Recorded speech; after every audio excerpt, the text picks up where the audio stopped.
Rev it up and welcome to Cars Yeah, show number 2247. A life well lived is a life worth sharing. And today we're going on a lifelong ride with a truly inspiring automotive enthusiast.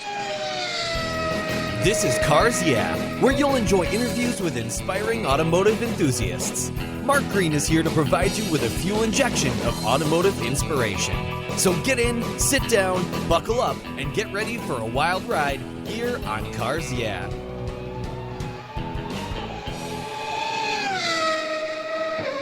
Hello, inspiring automotive enthusiasts, and welcome to Cars Yeah. Today I'm in Los Angeles, California with a very special guest by the name of Raoul Balcaen. Now, his friends know him as Sonny. Hey, Raoul, welcome to Cars Yeah. Do you have any gear, and are you ready to release the clutch? Yes, I am, Mark. Thank you very much. You're welcome. We're going to have some fun today. Now, before I give you a proper introduction and we talk about this wonderful book you've written about your life, what's one little thing, this might be hard to answer, one little thing that most people don't know about you, Sonny?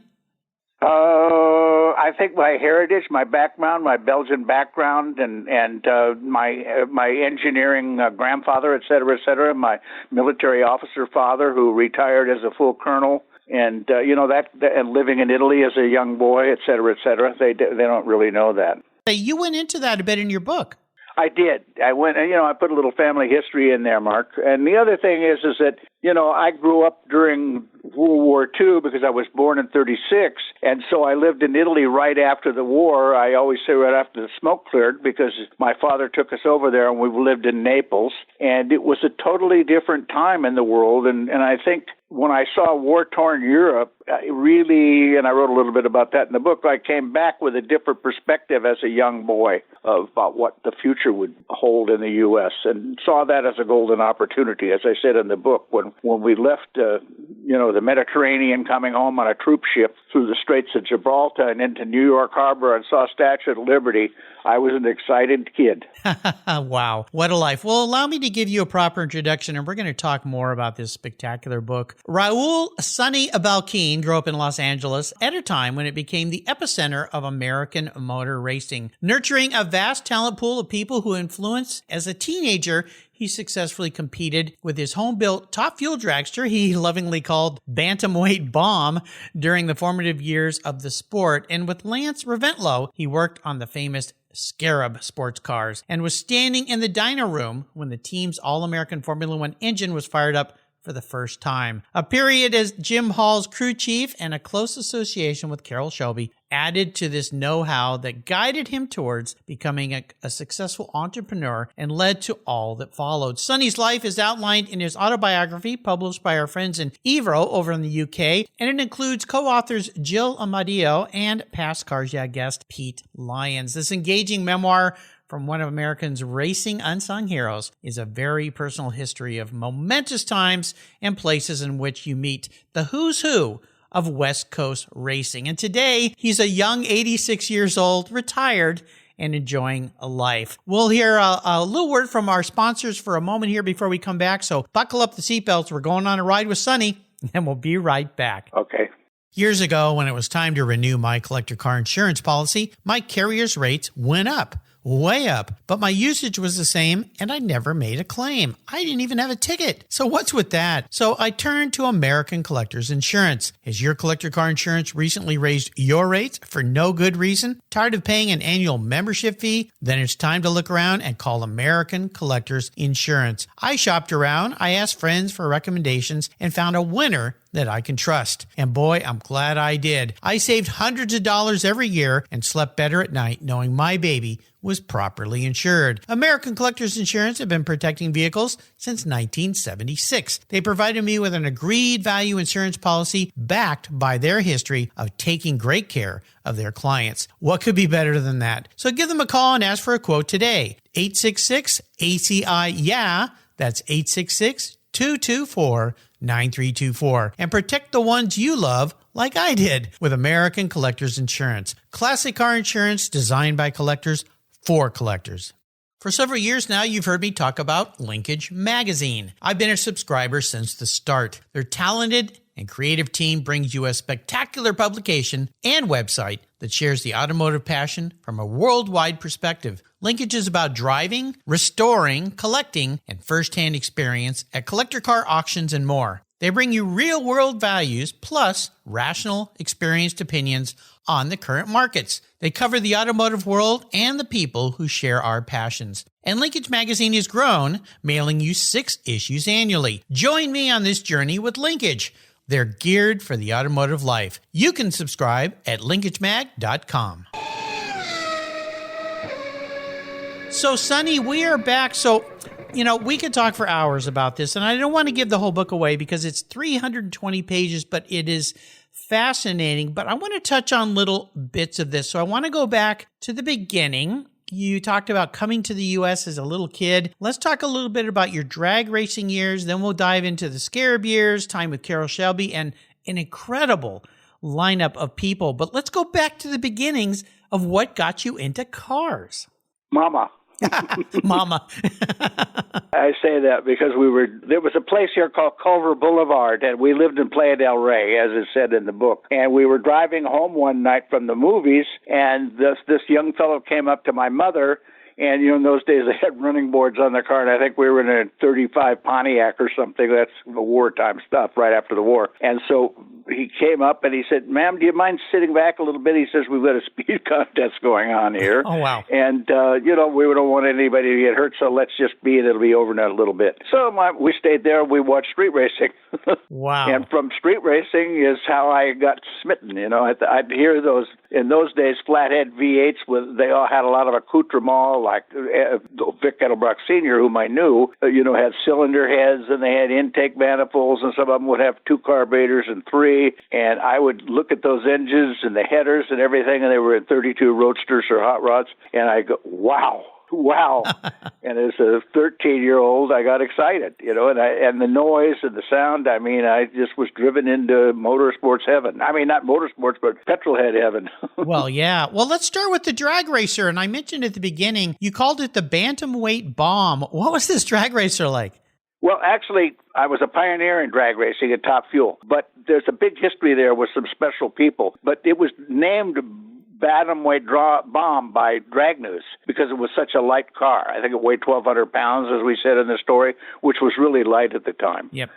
And you could look at pictures of cars in the 50s in drag racing, and they were really primitive. As a matter of fact, in my book, there's a primitive one that I happened to be my first ride when I was a young kid. And it was Ed Donovan and Frank Startup, but Ed Donovan is the key guy because he became Donovan Engineering, which came up with the first aluminum Hemi block and so forth and so on. And so he was a drag racing pioneer beyond repute, and he was my mentor. They were older guys. I was lucky to have the intelligence to communicate with them, and I hung out with them. I followed instructions, and finally I said, I'm going to build my own dragster, and I did. I built one. And since they ran 4 cylinders, I had to have something different, and it was a GMC. And I was able to work with that car, and I worked on it, start out with the original 3-port head, which, I don't want to get technical on you. And then I ran it, and there's pictures in the book of starting out in drag race. I think I got up to 136 miles an hour with it at the drags, but I was running 100% nitromethane, which was new stuff in those days. And it was tricky. We had a lot to learn about it. We used to call it, when we'd fill it up, what'd you do? I put the can, the lid, and the label in it. Well, you went on to become quite a drag racer. Well, I was very successful with it, and I was doing it a long time, and I developed it up to where I put the famous Wayne 12-port head on it I was able to get from Bob Torres, by the way, or Harry Warner, who had worked with Wayne Horning originally. And then we had individual intake ports, individual exhaust ports, and I thought I had died and gone to heaven because I had more air coming into the engine. I could control the compression ratios a little easier. And I was able to work with valve timing better, and I was able to work with everything. And then I had another mentor. His name was Ed Winfield, the famous cam grinder and carburetor builder from the 20s. Yeah. And so we used to call him the old man. And every Saturday afternoon, I'd go down to Glendale, all the way from West Hollywood, where I was working in Warren Olson's shop. on the original Scarab. This is before the original Scarab because Lance raced Maseratis and Coopers. Mm-hmm. And Warren Olson was the Cooper distributor for the USA. So we distributed Cooper Formula 3 cars, which was a training car for Formula 1 in the old days with 500cc motorcycle engine in it.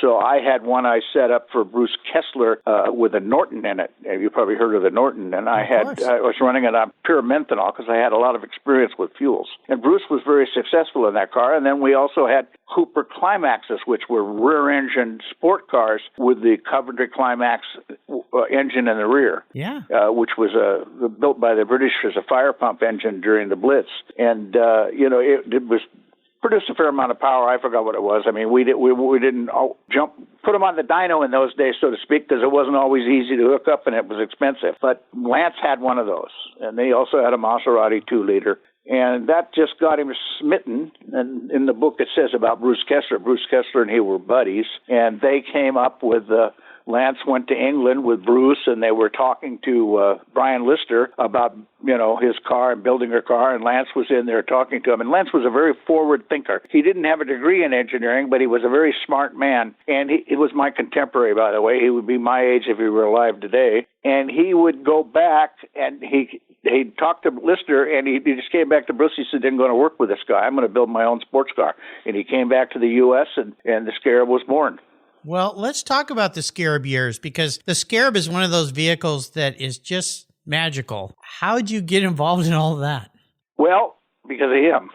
I worked at Warren Olson's shop, as it says in the book. I mean, I worked at other places, but I said my lucky day was Warren Olson came in and found me, and I was working with a fellow called Bud Hann, who was a sweetheart of a guy who worked on a lot of British cars like MGs and Jaguars and Austin. Well, I don't forget the Austin Healey wasn't even around yet. And we worked on those cars, and I came as a young apprentice because Ed Donovan got me the job. And I dropped out of high school. I was so enthusiastic about it, as I said in the book. But I became very good at it, and so therefore Warren Olson came by, and he said, I actually worked for Pete Clark, who was Rex Mays' mechanic. And then he came by Pete Clark's shop, and he came in chatting with me. And he said, I'd like to hire you. And he had a shop on La Cienega Boulevard. Restaurant Row area, we used to call it. And he was working on Porsches and, of course, naturally other imports, for, AMGs and things. But he taught me all about Porsches because he was trained in it. So I could take a Porsche apart and put it together in my sleep, including the old Hearth crank twin camera. But it just, Warren was a very special guy. He was trained by German mechanics, and he worked for Johnny von Neumann. I mean, I say it in German, but people know him as von Neumann. And he became the Porsche distributor and the Volkswagen distributor for the United States because it was an infant car in those days. He had a gas station out in the valley. And out of that came the distribution system for Volkswagen and Porsche. Is there anybody you don't know out there in the car world? Oh, my gosh. I got to tell you a funny little story. I used to have friends in racing from Indy guys and drag racing guys, and they used to call me the Great Racing Sonny Balcaen. So, as a kid. So I was always happy about it because I lived and breathed it. I was totally passionate. I love motorsports. I mean, if I could see better today, I'd be out on the track. I'm taking my wife out to the Porsche experience in a couple of weeks, and she's going to drive a 911 around the track. Oh, nice. Well, it's quite spectacular. Now, another character that everyone will know that you ended up hanging out with and doing things with is, of course, the great, legendary Carroll Shelby. Well, that was a story unto itself. Shelby was a piece of work, as we used to say. And, I loved him. A lot of people didn't. And, people have their different views of him. But first off, he didn't have any money, and he wanted to make money. And you can't blame him for that. He was entrepreneurial, as we talked about in our preamble out there. And he started putting it together. He was a sports car racer. I had known him actually before he won Le Mans because he was a friend of mine's. I mean, everybody knew him because we were all together in sport car racing in the old days. Santa Barbara, Palm Springs, Phoenix, and those kind of places. Mm-hmm. And we'd all go to the sports car races. And I think at that time I'd been working for Jim Hall. I mean, I got hired by him after that to go to work for Jim Hall. But so that's why I was with Jim for about a year and a half in the beginning, before Chaparral. Wow. And I built the V8 for his Lister Chevy, and I took care of the first Lotus twin cam. I think the car, McKay Fraser had been killed in it in Le Mans, and then the car was rebuilt by Colin Chapman because he was so, he didn't scrap it in those days because nobody had any money. So anyway, Jim had that car on Shelby's behest because Shelby knew a lot of people in England, and Shelby had his name on a sports car agency in Dallas, and it was called Carroll Shelby Sports Cars. So I became the chief race engineer there because Carroll came over and hired me as a young guy because I was a skilled drag racer at that point, and I really knew what I was doing, and so he hired me to be Jim Hall's crew chief at the time. Wow. So I was the chief race engineer. And Jim would take these cars out and race them that they sold in order to get customers. And the Hall brothers family had the money in the business, and that's why it was able to do it. But it had Carroll's name on it. Carroll had been a good driver in the U.S., and he had not yet gone to Le Mans. I think it was 59 he went to Le Mans, and he won Le Mans. Mm-hmm. So when he came back from Le Mans, he had, of course, heart conditions, as we all know historically. He had to suck on nitroglycerin to keep himself going. And in the process, he was looking around for things to do. And, of course, I was a hot rodder living here in West Hollywood at the time, near Warren Olson's shop. And that's why I was part of the old Hollywood scene, in those days, and knew everybody. And as Bruce Kessler wrote in my book. But the big thing is that he came into town doing that, and he saw that Peterson Publishing was on the corner of Sunset Boulevard at that time. I knew Pete when he had it over on Hollywood Boulevard, but he had it on Sunset in La Cienega, and there was a little coffee shop called Ben Frank's. So he says, "Come on, Sonny, I want to talk to you. Let's go to lunch." So this is before the Cobra Inning. He started a driving school. Okay. And so he says, "I'll get lunch." And he opens these envelopes and takes out the dollar bills. People said cash in those old days, and he bought lunch from his stack of mail that he had received for driving school inquiries. Oh, my gosh. That's how he did it. But, the rest is history. And he became a good friend of Peterson's. Yep. And the one thing led to another, and then he started hanging out with the hot rodders. And we're a very special lot, as you know and have read. And so we just are very creative people going out doing our own thing. I mean, the guys that were doing things in those days. And he got involved with them, and then he came up with the idea. I think Ray Brock, who worked for Peterson, told him about this, at this time, this little 221 cubic inch shallow core, which meant that the casting wasn't as wide and the total entity wasn't as large, V8. Mm-hmm. And he said, Carol, that'd be great to put in one of those, and we used to call them sporty cars, in one of those little sporty cars. This is about 60, 61, something like that. And so he got one of those engines, which later became the 289, by the way. I'm just saying this is the basic engine. Right. But it started out as a 221. Ford made it to fit in the Falcon.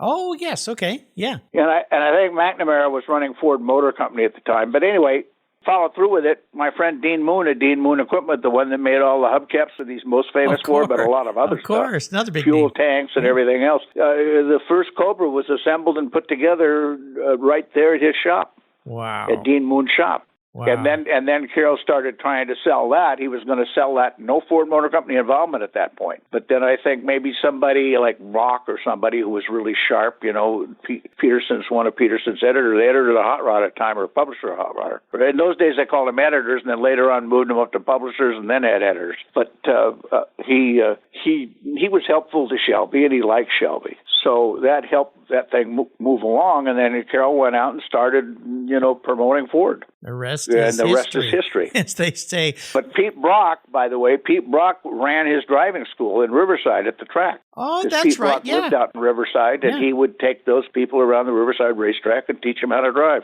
Man, I mean, the list of names, you've thrown out a lot of names. There's a lot more, but a few more here. Chuck Day, you mentioned Kessler, Warren Olson, Dick Troutman, Tom Barnes, Phil Remington, Ken Miles, Leo Goosen, Jim Travers, Frank Kuhn, Ed Donovan, of course, the great Peter Brock. I mean, do you ever look back on your life, Sonny, and go, wow, I got to be around some very inspirational people? Well, yes. At the same time, I took it as I'm not trying to be arrogant, but I did my own thing. But I was never in front. I said to Chuck Day once, I said, Chuck, how come this is later in time, and I was a successful entrepreneur in selling my pieces. And he said to me, I said, why am I never in these pictures? Because you were always working. You're the guy getting the stuff done. Yeah. I was getting it done.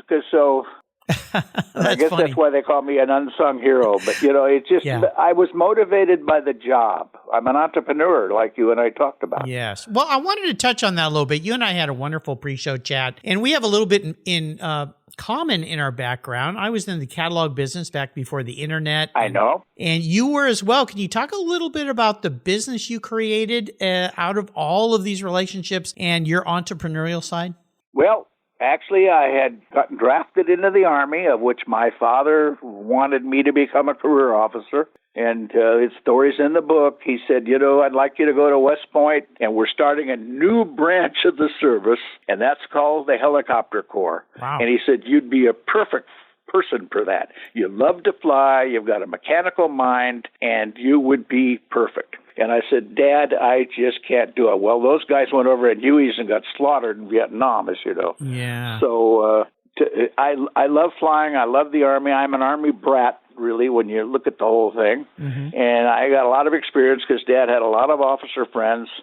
And I don't know. All I could say is that basically that kind of got me started. And then let me go back. After the Army, I came back and went to work for a fellow called Bill Doheny from the Union 76 Oil Company, the famous Doheny family. Oh, okay. And he had a sport car agency on Sunset Boulevard, and he didn't sell Ferraris because those came through Chinetti in New York, but he sold Oscars and what the hell else with the other little car besides the Oscar? I'm blanking on it now. A little 4-cylinder. There's a lot. There were several of them. I mean, no, but anyway, I'm trying to think of the Oscar and whatever. So we sold those up there at the agency, and then we repaired Ferraris and things like that. But he hired me. He was importing a spark plug. I mean, he was an entrepreneur himself, Doheny, called NGK, which I guess is now famous. Of course. And he said, Sonny, I'd like you to go to the races and be my technician. In other words, you're going to represent NGK spark plugs at the races and talk to the racers. And in those days, we talked about heat range. And, I was at the time very adroit at it. And I would, I could read the spark plugs and say whether the plug was too hot or too cold, or whether the mixture was too lean or too rich, and help these guys out at the sport car races. So that's what I did. And then I also went on the side and sold them to shops, the spark plugs. So when I was working for him, I came up with the idea. This little Corvair came out, and I thought, I had this Porsche experience, of course, coming out my ears, and I thought, boy, I don't want to call it the poor man's Porsche. I said, this is it, this little rear engine car. Yeah. We've got something here to work with. And so I took that Corvair and I said, it needs more carburation. I knew that right away. It needed a lot of things, but I'm not going into the details. So I thought, because I'm a hot rodder, I'll come up with better and bigger and better things. Yeah. And I invented a manifold in which I patented to put a 4-barrel carburetor on it. That led to the formation of the business. And then I met my friend Jack Doolan, as I said in the book, who was an Indianapolis mechanic. I knew a lot of Indy people because we all associated. And he said, you got to meet my friend Peterson. Well, I'd known about Peterson because I started reading Hot Rod Magazine as a kid. And so he said, you got to meet Bob. And this was like 1961 or something when I got out of the Army. And we went over to Bob's house, and he lived in Hollywood, not far from where I lived. Actually, he actually lived up the street. I didn't realize it. I rented an apartment on the top of a garage on Curson, and Peterson lived up on the top of the street, and he was a real eligible bachelor in those days, 10 years older than me. Yeah. But, he was a nice guy. He was an entrepreneur. And so we all knew a lot of friends like Revelo, Ronnie Burns, Gary Crosby, Jimmy Boyd. I mean, there's a bunch of Hollywood stuff in my book. Peterson said, let me have my friend Ray Block look at your thing. And so Ray naturally came over and looked at it. He says, they just launched a magazine called Sports Car Graphic. So he said, we'll do an article on that. So they did. Brock thought it was a merit, and he did an article. Well, it took off. And then I started buying little 2-inch ads, which were all I could afford. And I had a P.O. box and started selling these manifolds just by themselves. And out of that Actually, Pete Brock introduced me to a fellow called Rick Runyon, who was a very skilled art center designer, designing catalogs and things like that. Yeah. Very skilled guy, an art center graduate himself. And he helped me put together my first catalog.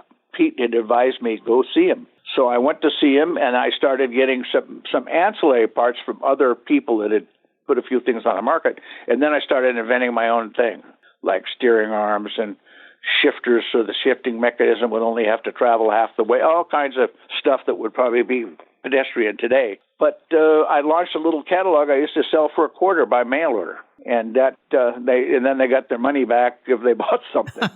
But that's how we got started. Yeah. Well, it's a fascinating story. I love it because, as you know, I worked in direct mail catalog business in the 80s and 90s and beyond. So I understand. But you were a bit of a pioneer way back when all there really was a Sears catalog. Wasn't much more than that. That was it. Well, that was it. There was Sears and Montgomery Ward. But I took such a fancy into studying what we called then mail order, which of course today would be a lot like the web. And I just started reading everything I could and started meeting some of the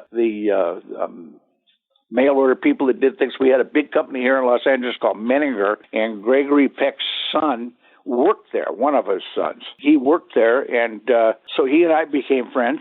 And he told me a lot about the mail order business, and I just studied it voraciously about how the mail order business worked. Yeah. How to measure stuff, and I said that in the book. We invented mechanical algorithms back in the old days. Wow.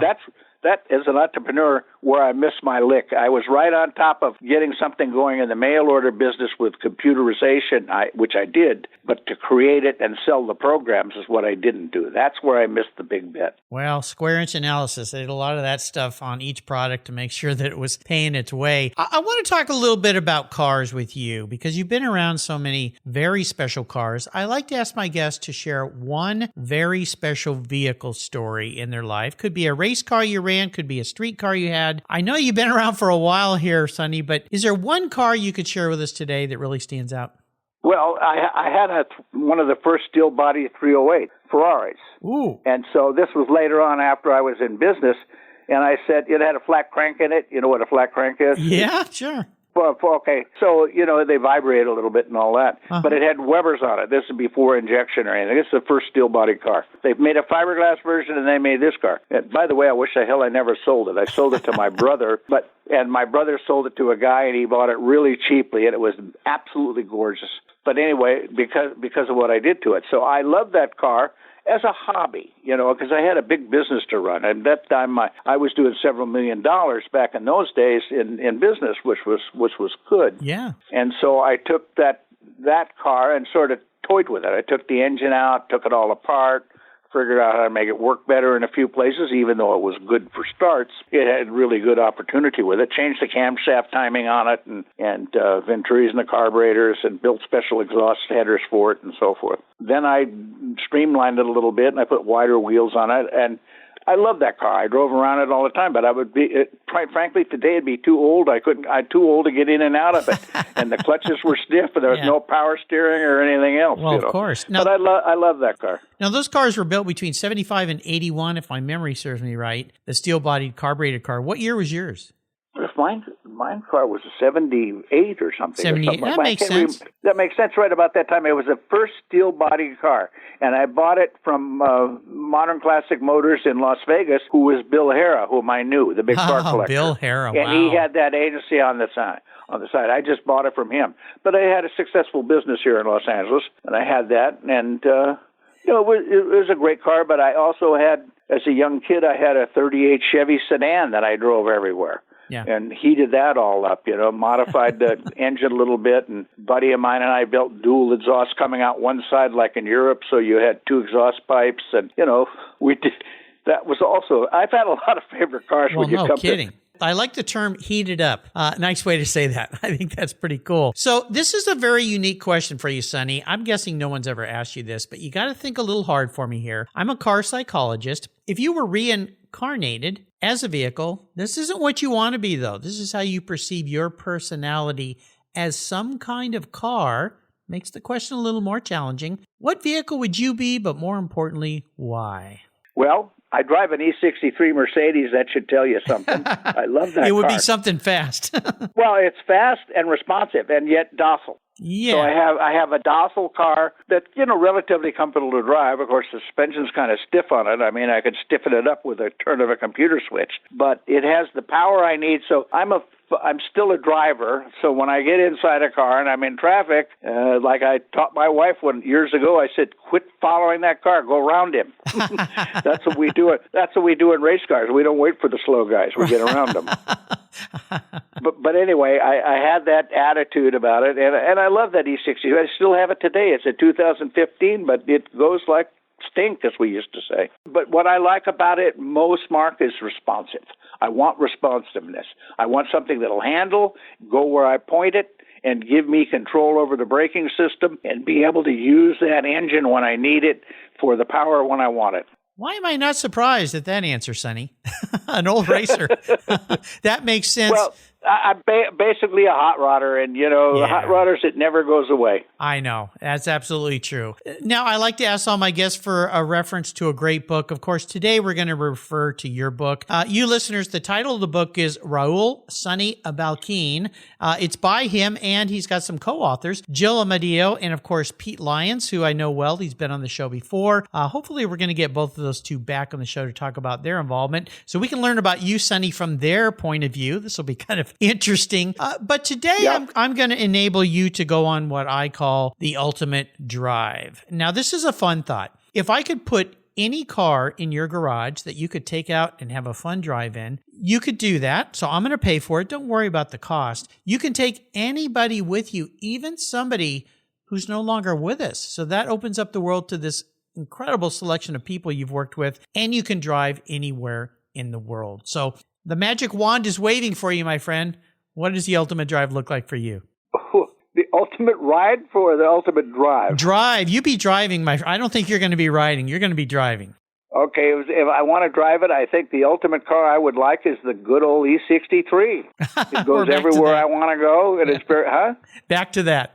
Yeah, I mean, it's for my age, at where it is now. I mean, I couldn't sit in a Lambo. I mean, I couldn't even get in it, for that matter, and get out of it. I could certainly drive it once I got used to it. But, when your eyesight's not what it used to be and your responses aren't what they used to be, something like the E63 is the perfect compromise. So coming from me, that's how I say it. I think so. I'm not trying to help Mercedes, but they do build great automobiles. Oh, yeah, they're wonderful. Now, since I'm offering you the opportunity to take anyone with you, including somebody who's no longer with us, if you could ask anyone to sit in the passenger seat with you, even somebody who is deceased, who would it be? Probably Chuck Day. Chuck Day. And why is that? Well, because he'd coach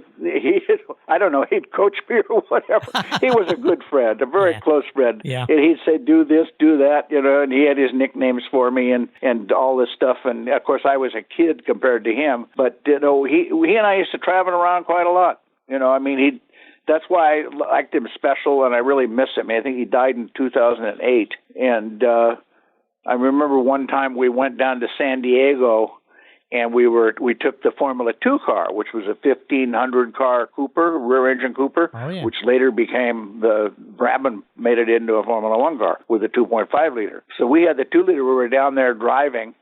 Chuck takes it down there, and he puts me in the seat. He says, okay, strap up, put your goggles on, and go for a ride. I mean, that's the kind of guy he was. So He participated in, I think it was like 5 or 6 Grand Prix races driving a Scarab, right, in a Cooper? Well, yeah, unfortunately, and I said so in my book, I didn't get to go because Uncle Sam Spinus drafted me. Yep. It took me right out from beneath the whole project, even though I'd worked on the Formula 1 project from the beginning. And it was, we went to Europe with it and failed dismally. And Chuck drove well over there. I mean, there's a lot of reasons why, and we're not on an engineering basis to debrief it now. But my own estimation, being, scientifically oriented, we would have, I'm sure we would have done something, but the money got withdrawn and we didn't. But we were the first American Formula 1 car because Lance insisted on that. Yeah. That everything be American. Amazing guy. I mean, he was born back in 23. He served as a paratrooper during World War II. What a history that gentleman had as well. And the fact that you guys were friends. Oh my gosh. Yeah, that would be fun to bring. I was a very close friend to Chuck. And his brother Harold, I don't even know if Harold's still alive, but Harold was a Marine Corps major, I believe, and he flew in Korea, and he was a jet jockey. He flew the P-51s and then the F-86s, and he used to fly, as I said in my book, the Company 310 all the time, and I had a little thing about a trick that Harold did to us. We're flying back from Nassau, the Bahamas, which was a big race, and anyway, the people read it, they'll get a kick out of it. Well, but Harold, the Day brothers were special people. Yeah. Well, I'll tell you, listeners, this book, if you love racing and you'd like to hear it right from the lips of a guy who lived it, you got to get your hands on Sonny's book, again, titled Raoul Sonny Balcaen, printed by our friends at Evro over in the UK. I'll put links on Sonny's show notes page. Sonny, you've taken us on a very little window, a fun window into your life. The book opens up an amazing story. It's just absolutely spectacular. Before I let you go, would you share maybe some words of inspiration, maybe a mantra of some kind, or some type of life-learned lessons that you could share with us as we're into the new year? And I outlined that in the book, by the way, and that's what Peter was excited about from England. But I feel, having been in business like yourself, and having been in motor racing and so forth, that I'm very scientifically oriented. So, it's trial and error, scientific method. So whatever you do, be curious. Be constantly curious, work in your passion, and work with people that know what they're doing. And if you're with people that don't know what they're doing, you've got to be able to separate them out and get them out of your life. Yeah. And then you deal with the people that know what they're doing. And you can really recognize that. You really do. And I think with wisdom, your life really would. But I like to say always remain intellectually curious and constantly keep learning. Absolutely. Great words of wisdom as we enter into the new year here. I want to do a shout out. Thank you to our mutual friend, Judy Stropus. Judy, once again, you brought me a gem here on Cars. Yeah. Sonny is absolutely fantastic. I'll put a link to the book, all of you out there. And I always remind people, books make great gifts for your buddies and pals too, because they bring real life adventures, in this case, to light. So get your hands on Sonny's book. Hey, Sonny, thanks for being so generous today with your time and your expertise, and for sharing a snippet of a life well lived. Until you and I talk again, my friend, I'll see you down the road. Thank you, Mark. You're welcome. If you're listening to this program, there's a pretty good chance you believe what I believe, that the collector vehicles we love are more than just a means of getting from one place to the other. They're a part of our culture, our identity, and as a people, they bring us together at vintage races, classic car auctions, and 1,000-mile rallies. That's why I support the RPM Foundation, which exists to ensure that the critical skills necessary to preserve and restore these important vehicles aren't lost to time. RPM stands for Restoration, Preservation, and Mentorship, and their goal is to inspire the next generation of vehicle restoration professionals through its outreach programs. And they include Shop Hop, Off to the Races, the RPM Future Class, and many others. These programs engage talented young people across the country and connect them with mentors and a variety of opportunities in the industry. For more information on how the RPM Foundation is driving the future of collector vehicles skill trade, visit rpm.foundation today. Thank you so much for joining us on today's ride here at Cars Yeah. Drive on over to carsyeah.com to find show notes and inspiring automotive fun. Download your free copy of Filler Up, a fun book filled with gorgeous photographs of fuel filler fun, including quotes from more inspiring automotive enthusiasts. Download your copy today, and we'll see you next time on Cars Yeah.